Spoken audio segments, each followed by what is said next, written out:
тялото, ляво управление до спиране на въртенето и запазваме посоката. Задръж сега, задръж. Още малко обери. Това е бекфлай, чудесно. Пусни го да лети.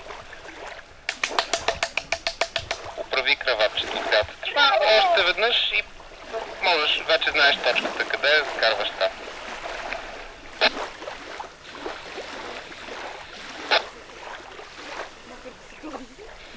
И да, айде.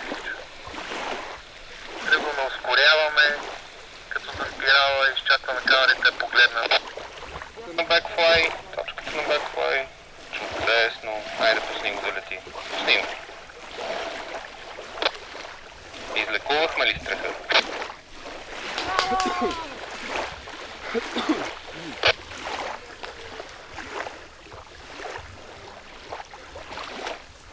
Просто малко по-рано трябваше да дръпнем. Малко. Още с момента на поглеждане на камерите, като все едно влизаме в стръмна спирала, но не сме ускорили много. Тогава трябва да додърпаме и трябва да набиваме май. И сигурно си набил, де. Жоро ви идва изотзад, де. Окей, да използваме височината. Жоро, айде, излези към лодката. Ако още останала някаква височина. Ясно. Ляво вече. Ясно. Виж, когато казах ясно, ако беше прехвърлил тялото и управлението, нямаше да стане по-общото. Добре? Към нашия лагер се приземяваме. Айде, посока лодката на негативно от прав полет. От трим скорост и бекфлай. Айде, Жоро. До край. Дръж. Бекфлай. Двете ръце до гърдите. Пусни го да лети. Айде, краватчетата да оправиш.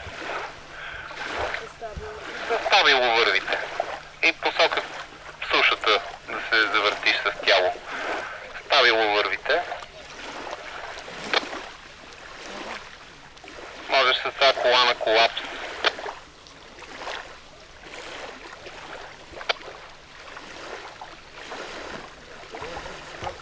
Айде, стабило вървите.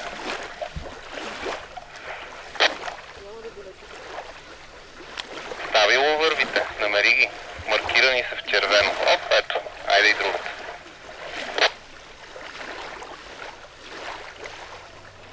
Айде, отивай към лодката.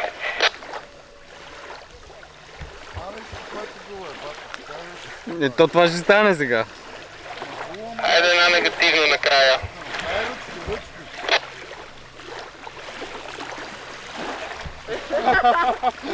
То си парашутчета събери.